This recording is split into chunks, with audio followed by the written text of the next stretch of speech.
comunicação. Vale a pena. Muito bom com a situação. Olá. A adoção de cotas raciais nos processos seletivos para vagas em universidades e no serviço público foi vista como um grande avanço para os direitos humanos. As cotas se apresentam como uma possibilidade de corrigir injustiças históricas e criar um caminho de sucesso para a juventude negra e muitas vezes marginalizadas. Mas, embora essas políticas públicas estejam proporcionando resultados positivos, algumas dúvidas costumam surgir junto com elas. Afinal, como definir quem é negro num país como o Brasil, onde a população é resultado de uma grande mistura de raças? Com o objetivo de evitar fraudes pelos candidatos no momento de se autodeclarar preto ou pardo no ato da inscrição de um concurso, por exemplo, o Ministério do Planejamento, Desenvolvimento e Gestão publicou uma portaria normativa que regulamenta o chamado procedimento de heteroidentificação. E para falar mais sobre esse assunto, recebo no estúdio da TV Alesp Elisa Lucas Rodrigues, que é secretária executiva adjunta da Secretaria Municipal de Direitos Humanos e Cidadania, a doutora Juliana Maria Ogawa, que é advogada, e doutora Diva Zito, que também é advogada. Bom, sejam bem-vindas, muito obrigada pela participação de vocês aqui na TV Alesp, sobretudo para falar de um tema aí tão importante, complexo e também polêmico. Correto. E antes da gente entrar na questão da heteroidentificação, como eu bem mencionei aqui na entrada do programa, que é justamente esse mecanismo que foi criado para evitar fraudes no momento em que os alunos, as pessoas forem se autodeclarar negras. Antes da gente falar disso, eu quero falar um pouquinho sobre a lei de cotas social e racial aqui no Brasil, para que as pessoas de casa possam entender do que a gente está falando exatamente. Então, eu tenho aqui a Lei 2.711 de 2012, que é a chamada Lei de Cotas. Eu queria perguntar para a doutora Juliana, em linhas gerais, a gente consegue explanar um pouquinho, doutora, o que diz essa lei exatamente? Bom, a ideia de cotas... Bem-vinda. Muito obrigada a oportunidade por estar aqui, dividindo o espaço com essas colegas, amigas e que são minhas professoras todos os dias.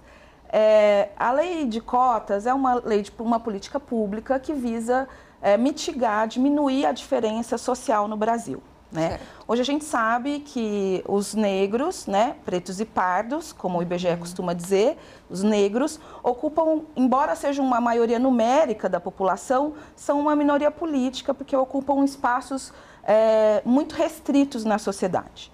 Então, a política de cotas, ela vem para suprir essa desigualdade e reequilibrar a balança, ou seja, ela dá oportunidade para que jovens negros, no caso da lei especificamente, para que jovens negros ingressem na universidade pública através de uma política que reserva uma parcela das cotas, uma parcela das vagas para essa população especificamente. Certo. Basicamente, essa lei de cotas, ela destina aí 50%, doutora, para negros, pardos e indígenas. Isso. Seria mais ou menos isso? Existe também uma divisão desse 50%, que uma parte é a lei social, outra racial. Como que é feita mais ou menos essa divisão para a gente entender? Isso. As cotas raciais são aquelas destinadas a essa população, pretos, pardos e indígenas, certo. Então, ela monta todo um critério para que se defina quem são os pretos, pardos e os indígenas, para que façam jus ao uso dessas cotas. E as cotas sociais, elas são aquelas cotas atribuídas às pessoas que a gente comumente chama de carentes. São aquelas pessoas que não têm condições financeiras, econômicas, de cursar uma universidade particular, por exemplo. Então, essas cotas são reservadas para essa população. Essa é a chamada cota social. Certo, essa cota social, posso fazer então... uma observação? Claro, por favor. Quando a gente fala de cotas, eu vejo que há pouco conhecimento da nossa sociedade sobre o tema. Aí vem as piadinhas, Dá a impressão que se você é negro, tirou 0 na prova, você vai entrar pelas cotas. Isso é um fator importante de estar falando, de estar lembrando. Não, tem nota de corte, Então, assim, passar pelas cotas ou adentrar uma universidade ou um concurso público por cotas requer conhecimento, requer preparação. Tanto é que após as cotas, surgiram os cursinhos universitários, os cursinhos para carentes, ou seja, são gratuitos e são direcionados a essa população após o advento das cotas. Certo. Então, como bem a professora Elisa menciona, existe Existem críticas, existem também elogios em relação à lei, né, doutora Diva? Eu queria que a senhora falasse um pouquinho, qual que é a sua opinião a respeito dessas leis de cota? Realmente é algo que traz esse benefício para a população? Qual que é a sua visão? A minha visão é a seguinte, o que a sociedade não compreende, alguns da sociedade não compreendem, é que é uma medida reparatória. Ela vem para reparar todo o problema que ocorre conosco, da nossa etnia, que não pôde, durante 300 anos, nós temos uma defasagem de 300 anos de conquistas sociais e econômicas, e nós sempre estamos atrás. Nós precisamos dessas medidas reparatórias e temporárias, não é uma coisa que vai se eternizar, para que possamos ter equilíbrio de ocupar os espaços ao que não nos são propostos, que não nos são apropriados, que entendem que não nos são apropriados. Então, precisamos dessa reparação para podermos, a partir daí, avançarmos nas questões, tanto no aspecto político, no aspecto corporativo, aonde não estamos inseridos ainda, de uma forma igual, de uma forma equilibrada. É isso que nós precisamos. Por isso, a questão das cotas são necessárias para a inclusão do povo negro em espaços onde nós temos dificuldade em estar, porque não recebemos os recursos, os apoios que são necessários para essa inserção. Eu tenho, inclusive, até um dado que diz que negros e pardos representam 53,6% da população brasileira, né? E mesmo sendo maioria, está numa minoria de espaços considerados importantes. Exato. Queria saber, na visão da doutora Juliana, é uma necessidade mesmo, doutora, essa questão da lei de cotas? Existem muitas pessoas que dizem que esse tipo de lei fomenta mais o preconceito ou abafa a nossa realidade de que existe uma necessidade de uma melhora do ensino público aqui no Brasil. Como que a senhora vê todos esses aspectos? Eu entendo da seguinte maneira. No Brasil, existe uma hipocrisia da forma que a questão racial é tratada. Trata-se a questão das cotas raciais como se fosse a primeira criação de cotas no Brasil. Isso não é verdade. Por exemplo, nós temos cota para mulheres nas eleições, né? Nos partidos políticos, nas candidaturas. Nós temos cotas para deficiente físico em concurso público. Essas cotas, elas não são abordadas. Ninguém questiona a necessidade de existência dessas cotas. Mas, como a gente vive um racismo institucionalizado no Brasil, onde todo mundo tenta tapar o sol com a paneira e dizer que o racismo não existe, então se usa desses argumentos falaciosos que gera desigualdade. A desigualdade não é gerada pelas cotas. O racismo, o preconceito não é gerado pelas cotas. É justamente o contrário. As cotas vêm como um remédio amargo a essa realidade que é absolutamente excludente da maior parcela da população brasileira. Então, obviamente, no mundo ideal não existiria cotas, mas no mundo ideal também não existiria racismo. No mundo ideal, as pessoas teriam o mesmo acesso à educação, a emprego, à saúde, e os números públicos mostram que isso não é a verdade, não é a nossa realidade. Então, a política de cotas é um remédio amargo que precisa ser digerido pela sociedade. Eu iria um pouquinho além até. Se a gente, por exemplo, quem conhece um pouco da história do nosso país, deve conhecer a famosa Lei do Boi.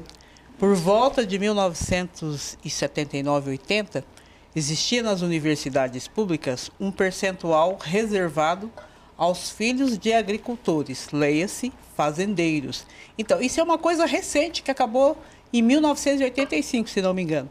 E a gente não vê ninguém questionar. Como bem disse a doutora Juliana, cotas para as mulheres na política, cotas para as pessoas com deficiência, né? Ninguém questiona, mas quando se trata da cota para a população negra, aí o questionamento, a polêmica é muito grande. Se a gente observar, até poucos anos, e ainda em vários aspectos, existe uma cota para as pessoas brancas, como diz o professor Hélio Santos, né? 98% das cotas são para as pessoas brancas, quando se trata de cargos, quando se trata das universidades. Então, é uma reivindicação antiga do movimento negro. Aliás, essas cotas são um braço das ações afirmativas, né? Porque se a gente pensar que na abolição não houve política pública. Então, ficou sem indenização, sem moradia, sem emprego. Então, são necessários, né, esse remédio, alguns chamam de amargo, mas necessário para que a gente consiga realmente a presença dos negros em todos os espaços de poder desse país. Exatamente. Eu falei no início do programa sobre a Lei 12.711 de 2012, lembrando que também existe a Lei 12.990 de 2014, que tem também um propósito bem similar, né, que é justamente destinar uma porcentagem das vagas para negros, pardos e indígenas em concursos públicos. Quer dizer, doutora Diva, ainda os negros nos serviços públicos também representam uma minoria? Sim, porque a dificuldade para o acesso a esses cargos, a esses serviços, a esses cargos do serviço público, são difíceis. Por quê? A dificuldade para se estudar, se preparar para a inserção nesses concursos. Existem pessoas que têm a possibilidade de passar anos se dedicando ao estudo para obter aquela vaga. Diferentemente do que acontece com a população negra. A população negra tem a dificuldade porque ela tem que se preocupar com a sua mantença, a mantença da sua família. Muitas vezes não tem acesso a escolas renomadas.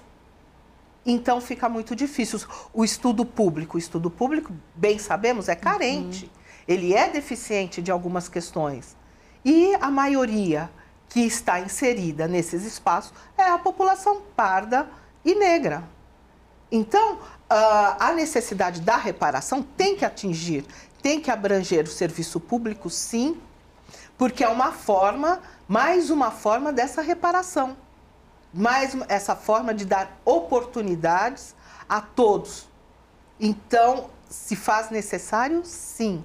É muito importante que se tenha conhecimento e o entendimento de que são medidas de favor, são medidas de reparação. Eu insisto muito nisso. Por quê? Porque as pessoas entendem que existe uma preferência, um privilégio... Favoritismo. Exatamente. Um favoritismo às populações, a população negra, parda e indígena. Não é. É uma necessidade, busca de igualdade e equilíbrio. Então, é urgente que se entenda que não é privilégio nenhum. E lembrando também de enfatizar o aspecto que a professora comentou, que existe a nota de corte, né? Porque muitas pessoas vêm com essa ideia de que as universidades vão baixar aí o nível, uma vez que talvez essas pessoas não tenham a condição, o preparo para estar numa universidade federal ou mesmo ocupar uma vaga no serviço público. Então, é importante lembrar isso também, né, doutora? Sim. A necessidade de se ter o preparo, de se ter essa nota de corte, é essencial, porque para que se mantenha a qualidade do ensino para todos, que se mantenha a qualidade do serviço prestado, do cargo a ser ocupado, para todos. Então, de forma alguma, qualquer pessoa que não tenha o mínimo necessário de preparo e de condição de ocupar esses lugares, ela dificilmente estará lá. Por isso que nós precisamos trabalhar também que venha desde a base, porque o problema maior é esse. A falta de condições técnicas das escolas, do ensino médio, da escola primária. E é importante dizer, me parece, que adotar a política de cotas não exclui a necessidade da melhoria do ensino. Porque as pessoas que usam este argumento geralmente falam assim, ao invés de dar cotas, por que não melhora o ensino? Porque nós temos uma necessidade urgente de buscar esse reequilíbrio. Né? A melhoria no ensino de base, por exemplo, levaria quanto tempo para preparar uma pessoa mais 20 anos? Uma medida a curto e médio prazo, vamos dizer assim? essas leis, no sentido de algo paliativo também, Elas sem, não são- sem ignorar a questão cerne, que é a questão da educação, né? A base Exato. ali do ensino. Como a doutora Diva bem colocou, são políticas temporárias, elas não são perpétuas. Assim que elas atingirem os seus objetivos, elas não existem. Por isso que eu falo que é amargo. Não. É amargo na medida assim, que se a gente tivesse um Estado igualitário, uma sociedade igualitária, não precisaria haver nenhuma política desse tipo. Né? Se as pessoas tivessem de fato oportunidades iguais. Então é amargo porque as pessoas não têm. É justamente porque foram 300 anos de escravidão que colocaram os negros e seus descendentes, porque esse é um outro argumento, mas a escravidão acabou há quanto tempo? Eu não fui escravagista. E tem uma frase que muito me agrada nesse contexto, que é assim, nenhum branco vivo teve escravos, mas todos os brancos de hoje se beneficiaram de alguma forma da escravidão, com a né? escravidão. Então, nós temos uma história, né? O Brasil não nasceu pós-escravidão. A história do Brasil começou e ela começa bem no seu início, a escravidão já está presente. Então, a gente precisa pensar que é um remédio amargo em razão da realidade que a gente vive. E que política de cotas não exclui a necessidade de um ensino de base universal, né, estendido a todos. E aí a educação tem que ser para os menos favorecidos economicamente, para mulheres, crianças, meninos, meninas, indistintamente. Isso que a doutora Juliana coloca é importante, né? Quer dizer, a lei não é para sempre, né? Já existe algum prazo que foi dado para que essa aplicação seja avaliada ou revisada? Ou... Coisa muito recente, né? A aplicação das leis de cota são muito recentes diante da defasagem que nós precisamos recuperar. Então, não é uma questão que vai ser permanente. Não se pretende isso de forma permanente, mas sim que vá ocorrendo o equilíbrio, que vá ocorrendo a possibilidade de que tenhamos tantos negros quanto de outras etnias de forma equilibrada e equitativa. É isso que a gente precisa. As oportunidades sejam iguais para todos, o que hoje a gente não tem. As universidades públicas do Estado de São Paulo, por exemplo, só a partir de 2018 que começa a adotar cotas nos seus vestibulares. A resistência aqui do Estado de São Paulo foi muito grande, foi a maior de todas. E hoje a gente tem aí os dados, por exemplo, a Unicamp tem 35,1% de alunos negros. Em 2018 tinha 23,1%. E o detalhe, né? Quando se fala que o nível dessas universidades tenderia a cair, né? O aproveitamento não seria tão bom, vê-se justamente o contrário, porque as pessoas que entraram por cotas sabem o que aquilo significa para ela, para a sua família. Aquilo vai mudar, né? Vai mudar a vida, de repente, de toda uma família. Muitas famílias negras têm dito, olha, tenho a primeira pessoa a estar estudando numa universidade pública, e o que é muito tranquilo para pessoas não negras, né? Já tem a tradição, já nasce num berço, onde ela já vem aprendendo desde cedo a falar inglês, de repente é bem nutrido. Então, todos esses fatores contribuem também para que, né, houvesse a inclusão ou o percentual maior de pessoas não negras nas universidades. Certo. Esse é um ponto que até o Superior Tribunal Federal analisou e aprovou por unanimidade as cotas. Então, assim, essa polêmica que ainda existe, eu acredito que é falta de conhecimento das pessoas, né? E das próprias pessoas negras, que às vezes repetem o que ouvem, dizendo ser contra as cotas, né, que é uma política pública que veio exatamente para poder fazer o equilíbrio da nossa sociedade. Inclusive, professora, nós temos também a lei municipal, né, que é a 15.939 de 2013, Isso. Que gerou algumas polêmicas aí no início por conta da terminologia afrodescendente. Queria que a professora contasse um pouquinho para a gente como que foi essa polêmica assim, toda. Foi uma política muito importante, é o carro-chefe hoje do nosso trabalho na Secretaria de Direitos Humanos. Nós estamos na coordenação de promoção de igualdade racial, e quando se colocou o termo afrodescendente, houve contestação, porque afrodescendentes somos todos nós. Todo mundo veio da África, né? Pelos estudos que apontam atualmente. Mas aí foi criado o decreto 57557 de 2016 para aprimorar essa lei. E nesse decreto foi colocada a palavra negros, que as cotas, 20% das cotas dos concursos públicos são destinadas às pessoas negras, que segundo o IBGE, negros são pretos e pardos. Mesmo assim ainda gera, né, alguns problemas, algumas falsificações, mas já é mais objetiva, ela é destinada mesmo a 20% de negros da população de São Paulo, né?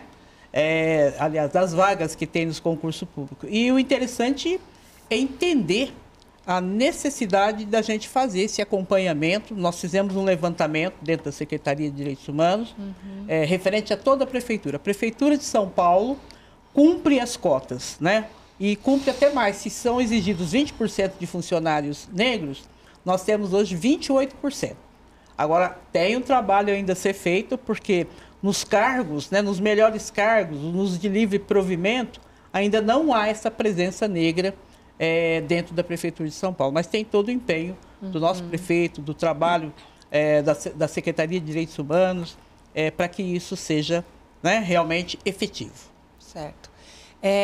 Eu mencionei no início do programa, então, as duas leis de cota, né, a 12.711 de 2012 e a 12.990 de 2014, que são leis federais. Então, a partir dela, quais são as instituições que são obrigadas a adotar essas medidas, doutora? Então, seriam as instituições e as universidades federais, e aí, no caso, as estaduais e municipais ficam fora dessa obrigação? Como que é isso? Isso. A Constituição Federal determinou a independência dos entes federativos, né? Então, por exemplo, um município, como a gente pode citar Jundiaí, que foi o primeiro município no estado de São Paulo a criar a política de cotas, o município tem autonomia para legislar sobre o tema, né? Certo. Então, nos concursos públicos, por exemplo, ou porventura o município tiver uma instituição de ensino pública, né?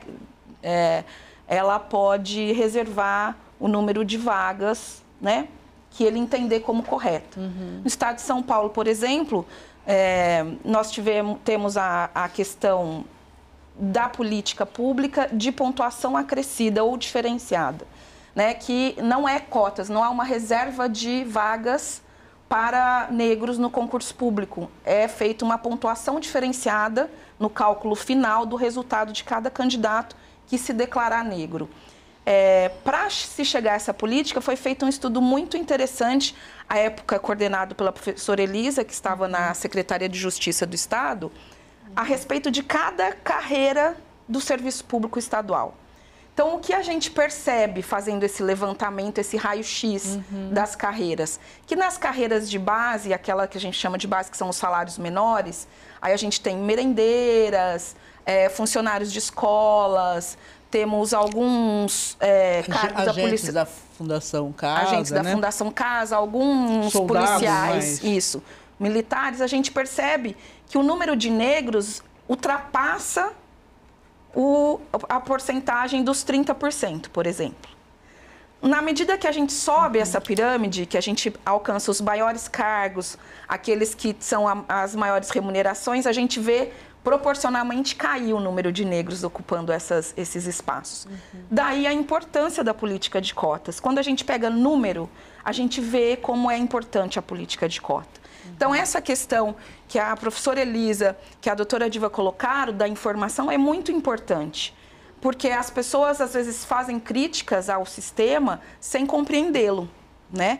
Então, essa questão, esse esclarecimento que a vaga não é automaticamente garantida para o negro ou para a negra, nem na universidade. O simples fato de ser negro não garante a vaga. Né? Quer dizer, a pessoa tem que ter tido, de fato, um bom desempenho. Sim, né? Exatamente. Conquistado aquele espaço. Isso. No início do programa que você pediu para comentar a lei, eu falei, existem critérios que determinam como aquele candidato fará jus àquela vaga. Entre eles ela tem que ser aprovado no concurso. O que a vaga garante é o seguinte, ele tira o candidato daquela fila geral e joga o candidato numa fila específica. Né? É isso que na prática funciona as cotas. Tem uma questão também que eu estou trazendo, que é a questão das FATECs e ETECs. Desde 2008 já existe a pontuação acrescida nos vestibulares de FATEC e ETEC. O que significa isso?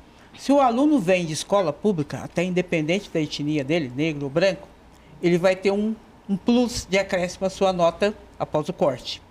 Se o aluno, além de vir de escola pública, é negro, ele tem esse plus e mais pela questão racial. Então, é uma coisa também que eu não vejo divulgação, né? Quando a gente vê falar dos vestibulares de ETEC e FATEC, normalmente eu fico nas redes sociais, lembrando, olha, pessoal, vamos observar a questão da pontuação acrescida. Isso foi criado em 2008, começou a ser aplicado em 2008, mas foi trazido pela doutora Eunice Prudente quando foi secretária da Justiça.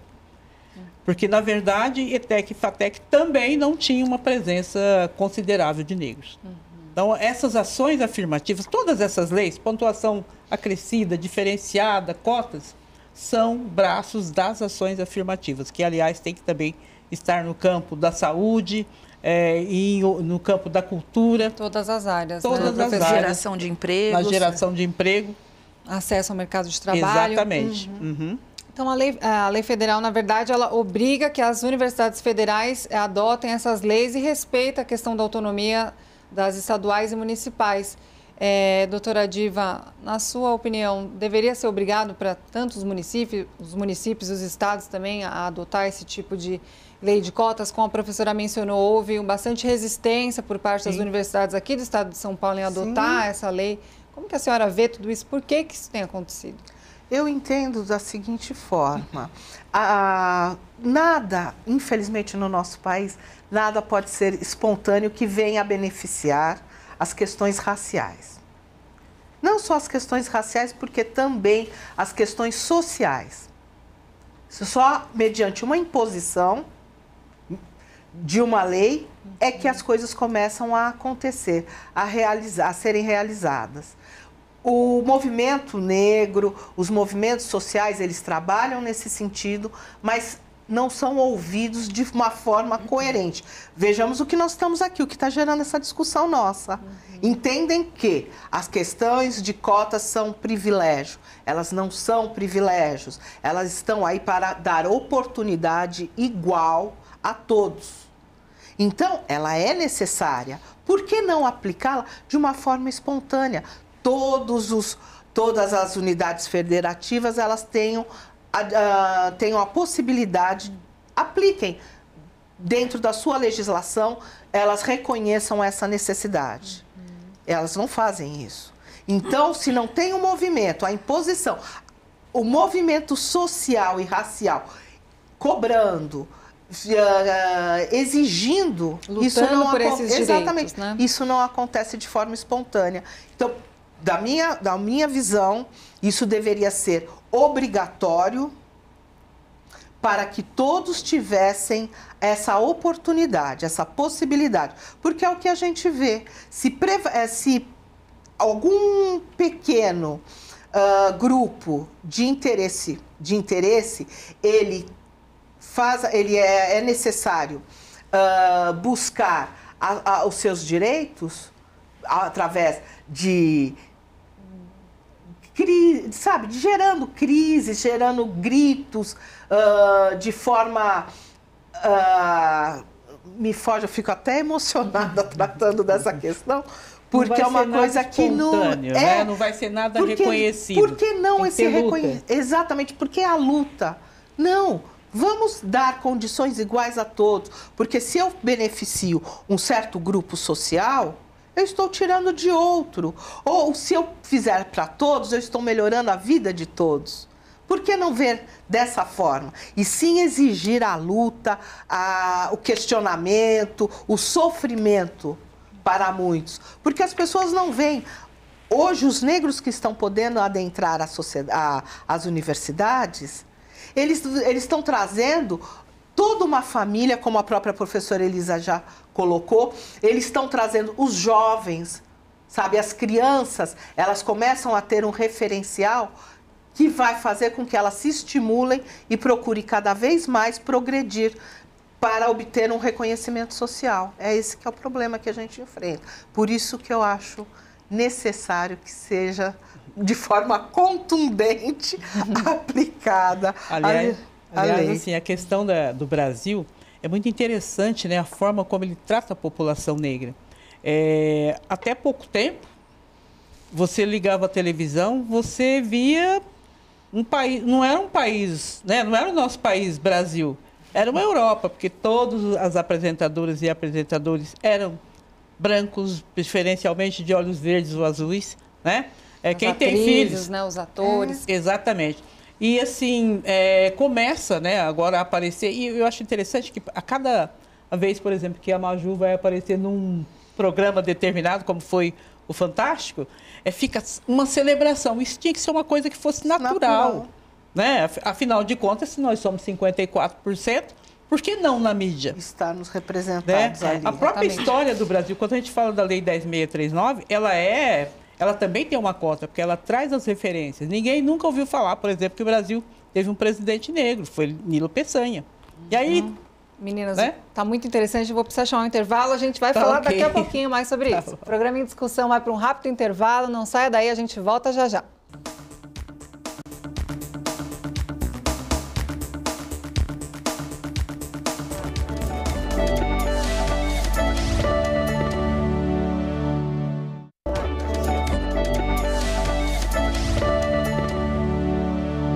Estamos de volta com o programa em discussão e hoje falando um pouco dos objetivos por trás da instauração da Comissão de Heteroidentificação Racial, que nasce com o propósito de garantir que os candidatos que ingressarem em cargos efetivos e empregos públicos no âmbito da administração pública federal direta e indireta nas vagas reservadas para negros, de fato sejam negros. Bom, no primeiro bloco a gente estava então explanando um pouquinho a questão da lei de cotas, para que o nosso telespectador entenda de fato como é feita essa divisão. Eu senti que a doutora Juliana tinha algo para complementar ainda a respeito desse assunto. Antes da gente avançar a nossa discussão, doutora, pode complementar aí. Eu queria só fazer uma observação. Me parece que, embora nós todas quiséssemos que as políticas, né, a forma de enfrentamento da questão racial fosse pacífica e fosse integral para todo o Brasil, infelizmente a gente esbarra primeiro na questão constitucional, pela independência dos entes, e depois na quebra de um paradigma, né? Nós temos no Brasil uma questão do racismo institucionalizado. Eu posso dar um exemplo prático, até se a professora me permitir. Quando a professora foi coordenadora de políticas de promoção de igualdade, políticas públicas para a população negra e indígena, na Secretaria de Justiça. Em várias oportunidades nós pudemos viajar juntas. Era muito interessante porque nós chegávamos juntas no evento e muitas vezes as pessoas vinham a mim porque eu seria a coordenadora e não ela. Então, assim, o modelo social é racista, né? As instituições, como produto da sociedade, são igualmente racistas. Então, existe uma necessidade de avanço da atuação da sociedade civil organizada, dos movimentos sociais, para pressionarem os seus governos municipais, estaduais, em todos os âmbitos, para que mude essa realidade, porque automaticamente, espontaneamente, isso não vai ser alterado.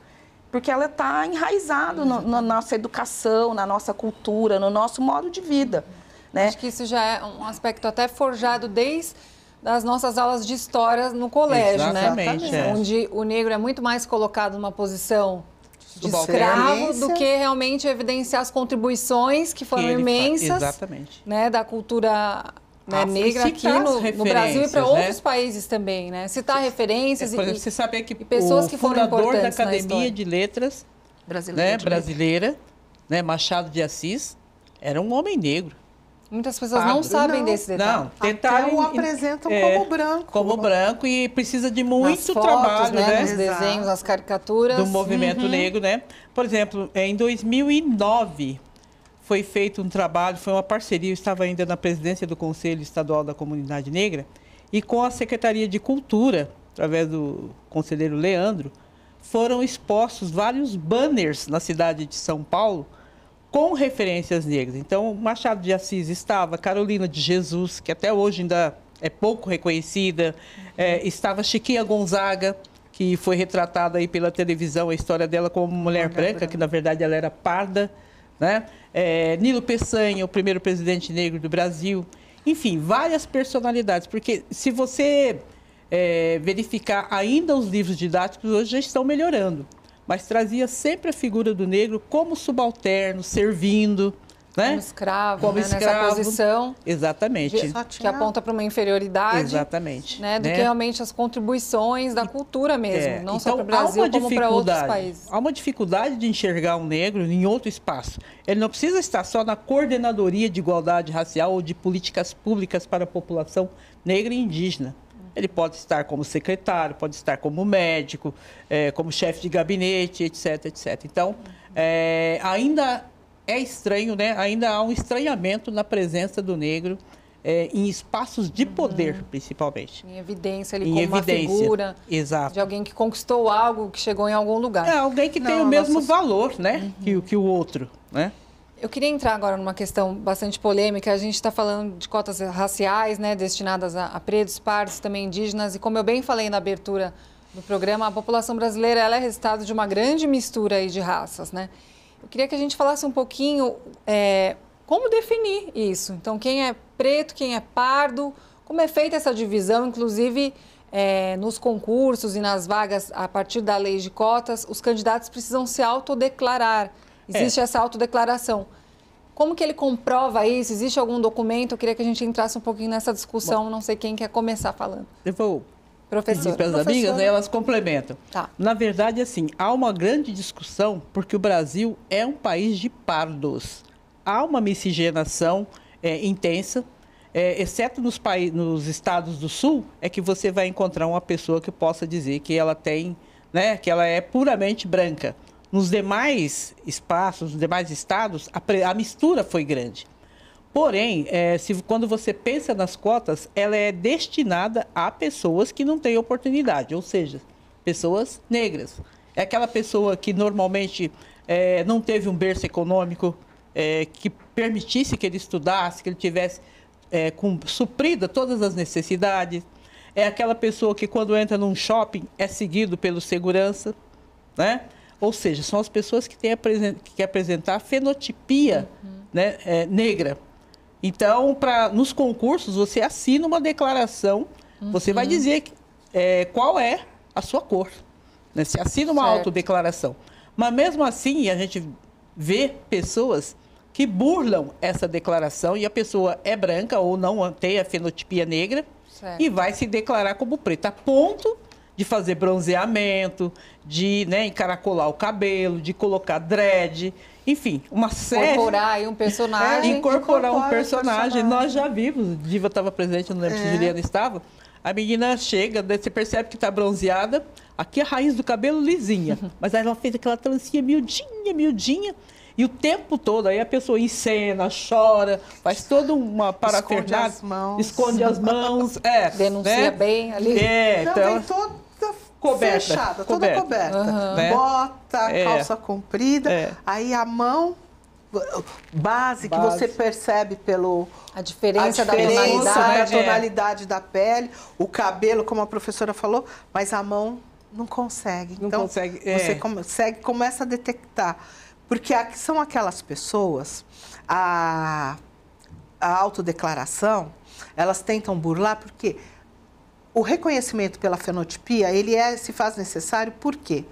São pessoas que você sabe que socialmente elas vão enfrentar uma barreira de preconceito. Existem aqueles que não possuem traço nenhum, característica nenhuma, então esse vai ser recebido de uma forma diferente pela sociedade, nos postos de trabalho, no próprio convívio social, nas grandes empresas, grandes bancos.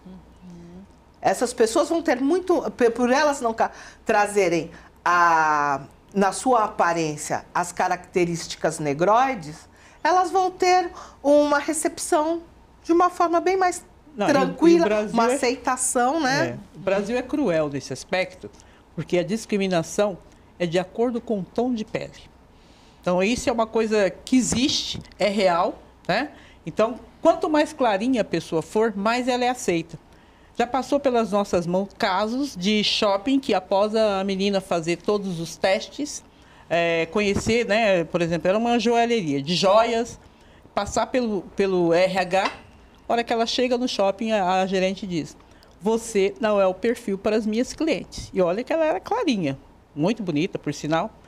Você aqui não vai poder trabalhar. E a pessoa fala isso com tanta naturalidade, ela acha tão, sabe, Normal. eu falo normal e daí? Você não vai trabalhar aqui. Porque Né? são as microagressões diárias. E aí, assim, existe lei, né? Lei do Estado de São Paulo, existem várias leis no Brasil que permitem que isso seja enquadrado como um crime, de repente, né? E que vai trazer à tona aquilo que as pessoas desconhecem. A pessoa pode, inclusive, ser presa se for autuada em flagrante.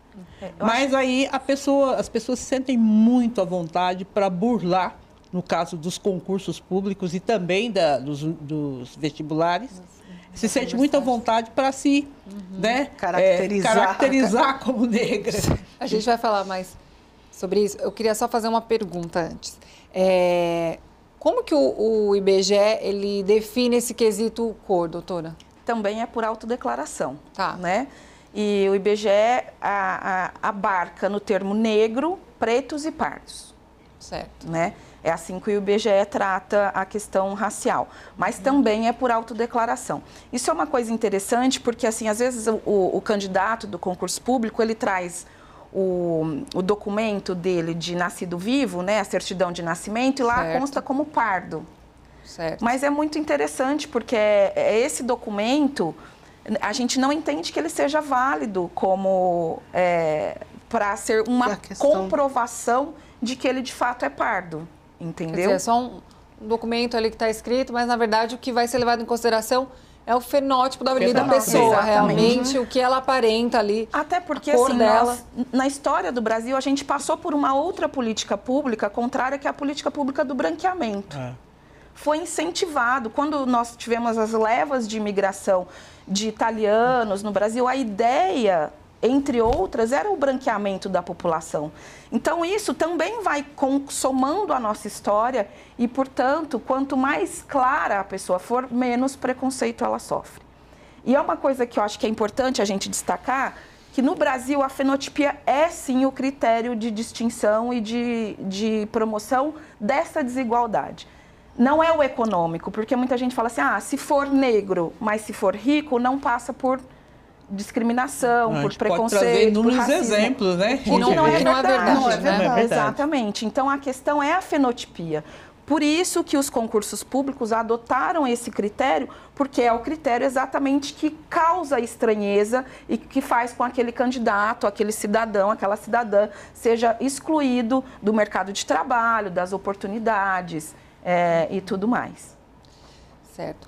A gente sabe, então, que a lei de cotas ela vem justamente corrigir essa injustiça histórica que a gente está colocando aqui, corrigir essa disparidade que existe, né, tanto econômica, social, educacional, enfim. Mas a gente sabe também que existem pessoas, então, que estão se aproveitando dessa oportunidade para se autodeclarar negro sem né? ser. E aí, por isso, surge a questão dessa comissão de heteroidentificação, que é justamente entender se realmente essa autodeclaração é real. Queria que a gente falasse um pouquinho... essa análise, né? Na verdade, começou uma polêmica quando se criou as bancas para examinar se a pessoa é negra ou não, né? Para coibir essa falsidade ideológica. E aí, né, os que são contra as políticas afirmativas vieram com a história de que era um tribunal racial. E, na verdade, não tem nenhum tribunal racial. A gente quer apenas confirmar a identificação e a autodeclaração desses candidatos. Passou há pouco tempo, eu não sei se vocês vão mostrar, candidato que ele enegreceu. A gente tem até uma foto para colocar aqui no nosso vídeo. Ele enegreceu, então. Como esse caso, por exemplo, desse rapaz, né? Claramente branco, de olhos claros, que realmente forjou aí uma identidade como se fosse realmente um negro, né? Exato. Então, ele se escureceu a pele, o cabelo está encaracolado, né? E ele ficou um bom tempo, parece que, né, numa repartição, até que foi identificado e excluído. Isso é uma coisa que a gente chama também bastante atenção. A gente pede para os RHs, a gente pede para os colegas de trabalho dessas pessoas para poder notificá-lo, para falar sim, né, apontar essas pessoas, porque, assim, gente, é uma política que vem para incluir. É uma política que pretende resgatar parte de toda uma dívida para com a população negra. E aí as pessoas, não sei porque a gente sabe, né, por uma questão de oportunismo, agem dessa forma. Isso está errado.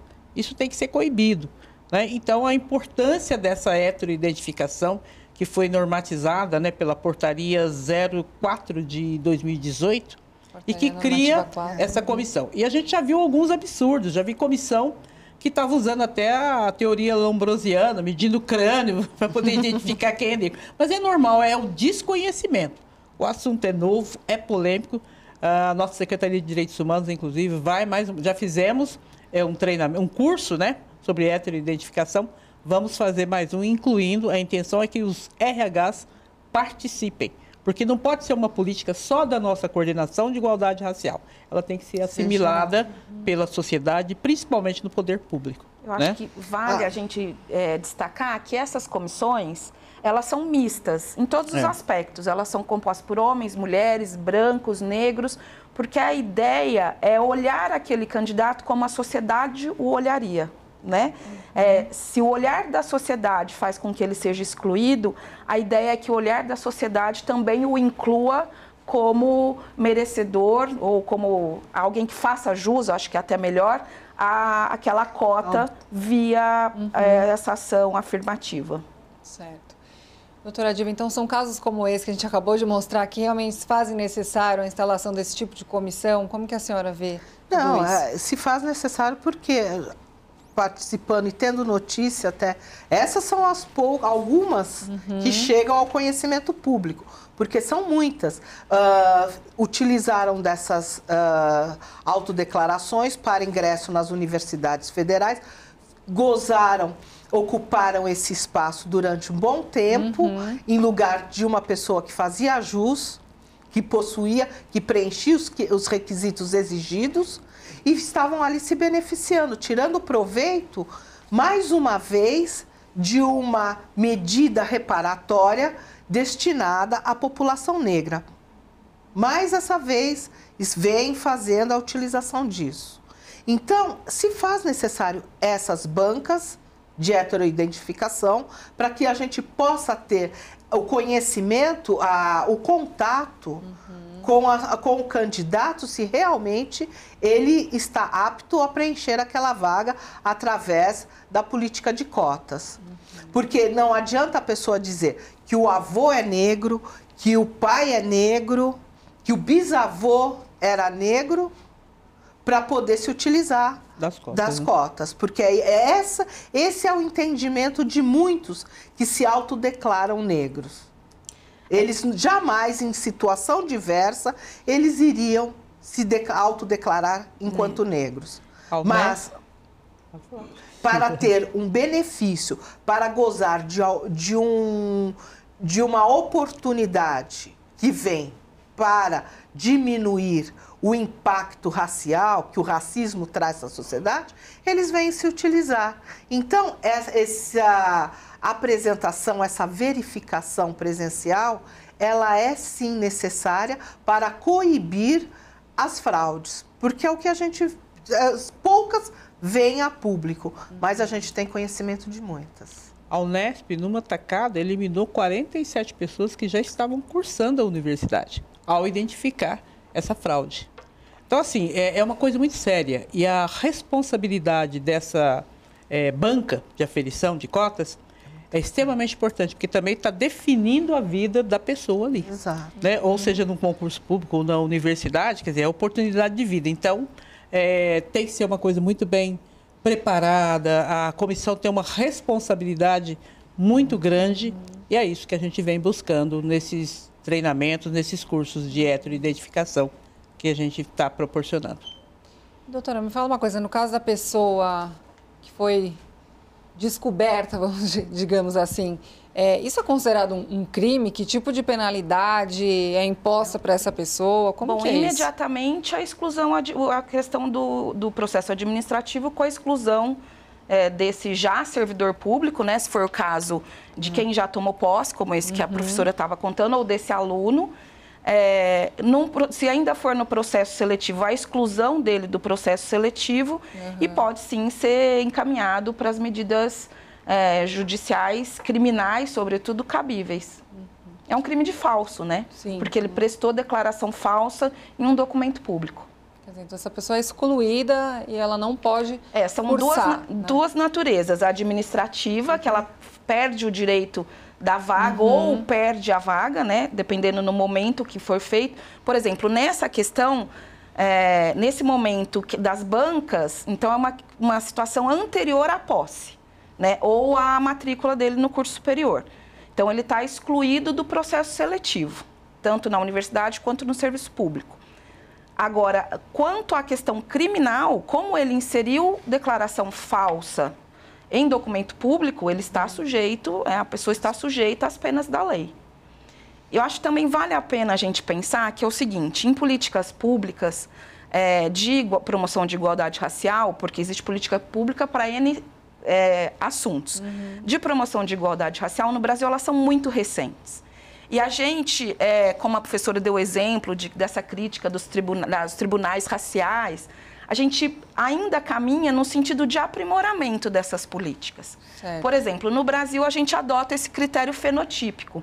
Nos Estados Unidos, que a política de cotas, a política das ações afirmativas são bem anteriores, eles adotam o critério da ancestralidade. Se eu demonstrar que eu tenho um avô negro, eu faço jus àquela cota como afrodescendente. Certo. Entendeu? Então, assim, a gente precisa adequar as políticas públicas às realidades, né? Então, por exemplo, um concurso de merendeira, como eu dei o caso lá atrás, que a gente sabe que esse tem mais... Se não me engano, merendeira tinha 60% de negros, né? Então, não há razão para você incluir num concurso de merendeira cotas. Mas porque em aquilo compensação, né? Mas em compensação, num outro... Médicos, exatamente. fiscais de renda, chefe de gabinete e por aí Entendeu? Então, afora, assim, a política pública ela tem que ser usada com acordo com a base necessidade em também. dados, isso, em dados públicos, entendeu? Então, por isso é importante a atuação da Secretaria de Direitos Humanos, por exemplo, porque política pública se faz com dados, não é chute. Então, as pessoas também precisam saber disso. Ninguém está aleatoriamente chutando um número, entendeu? Escolhendo um número e brincando de inclusão. Não, política pública é algo pensado. Num viés transversal, sobre diversos aspectos, com profissionais de diversas áreas de formação. Então, não é uma aventura. Política pública não é uma aventura e ações afirmativas não são uma aventura.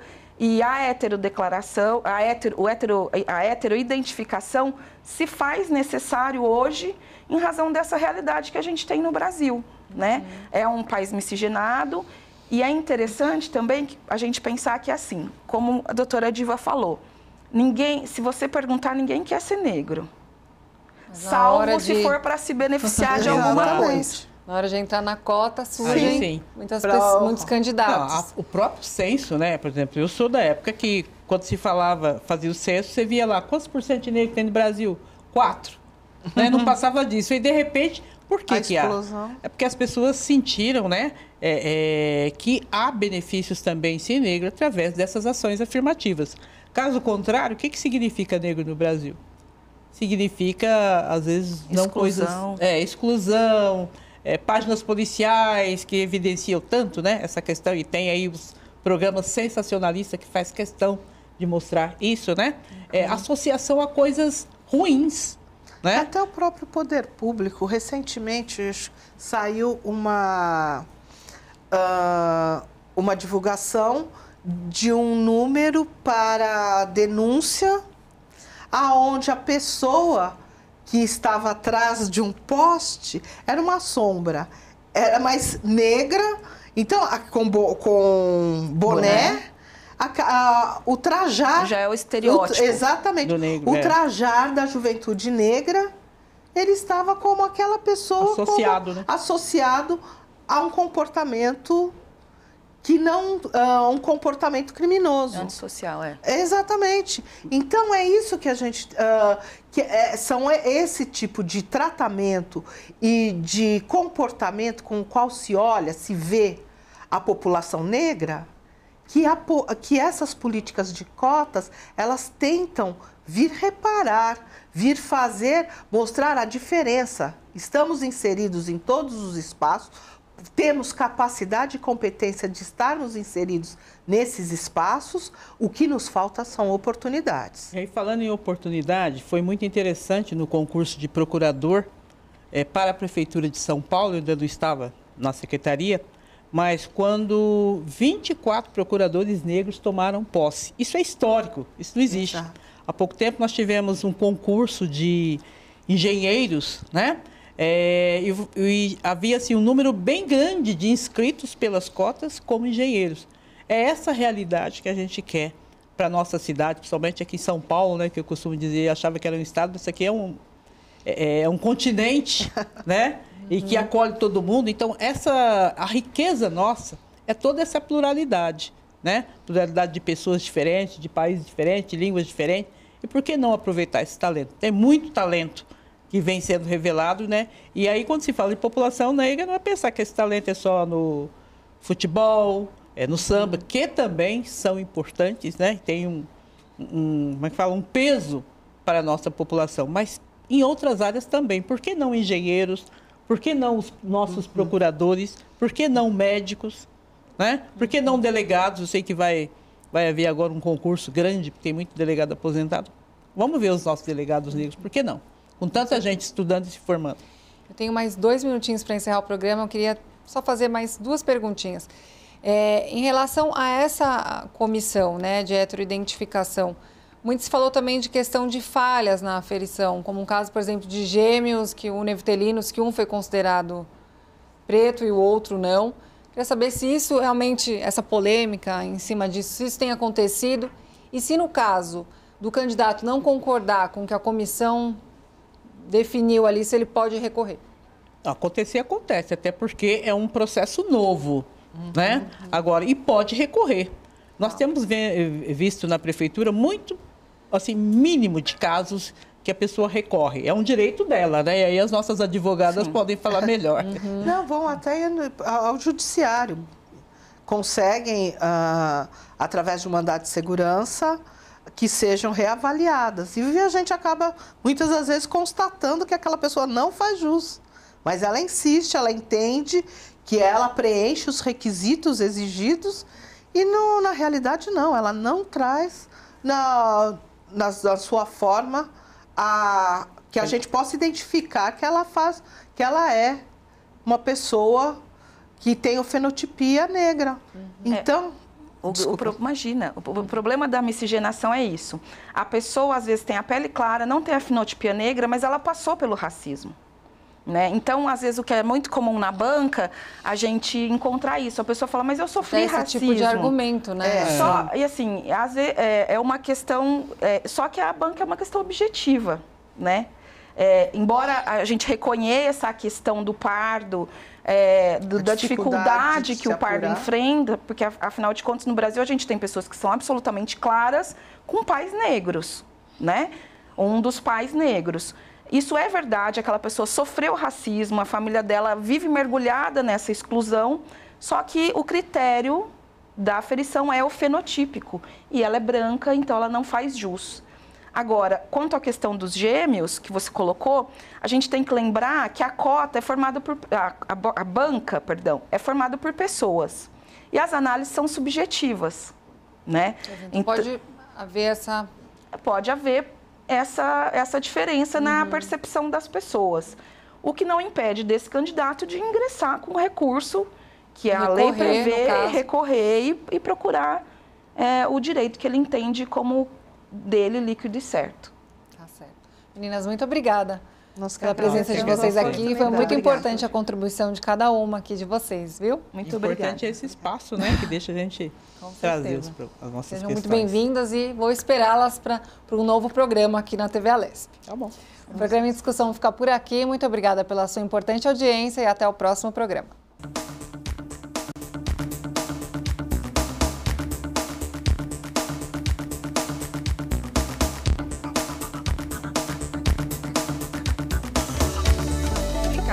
Vale a pena. Né? Uma situação